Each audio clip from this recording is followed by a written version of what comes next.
তুমি কি ভাবছো আমি কষ্ট পাচ্ছি? এই যে তুমি ফোন করো না, মেসেজ করো না, কি ভাবছো আমি তোমার জন্য অপেক্ষা করে বসে থাকি? তবে তুমি ভুল, আমি একদমই তা করি না। এই যে তুমি প্রতিদিন সকালে অনলাইন থাকো, কি ভাবছো আমি লক্ষ্য করি না? তুমি একদমই না। এই তো ফেসবুক খুলে দেখলাম তুমি জাস্ট 9 মিনিট আগে অনলাইন ছিলে। কি ভাবছো এটা দেখে আমি কষ্ট পাচ্ছি? আমার বুকের ভেতরটা দুমড়ে মুচড়ে উঠলো? একদমই না। এতে বরং ভালোই হলো, আমি নিশ্চিত হলাম তুমি আমাকে ভুলে গেছো চিরতরে। আমিও আর আশা করি না তুমি কোনোদিনও ফিরে আসবে। না, আমাদের বিচ্ছেদ হয়নি, যোগাযোগটা জাস্ট বন্ধ হয়ে গেছে।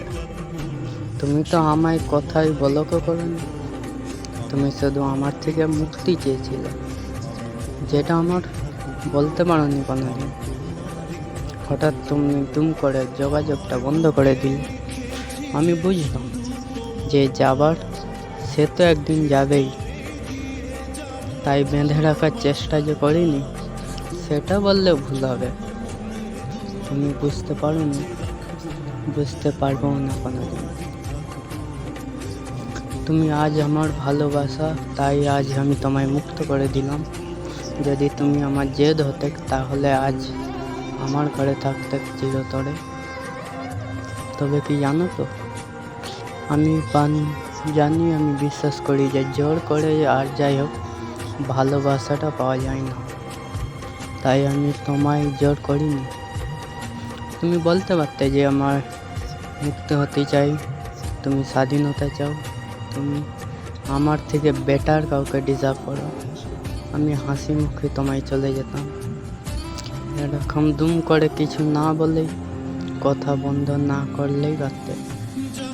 আমি আর 5টা ছেলের মতো না যে তোমায় বেঁধে ধরে রাখবে। ভালোবাসা দিয়ে বাঁধতে চেয়েছিলাম, ভালোবাসাটা বুঝানি চলে গেছে তুমি, কিন্তু আমি তোমায় জোর করিনি। আমি আর ভালোবাসা ধরে থাকতে চাইনি। তোমার ভালোবাসা চিরতরে আমার কাছে থাকবে, সারা জীবন আমার কাছে থাকবে একই রকম। ভালো থেকে প্রিয়।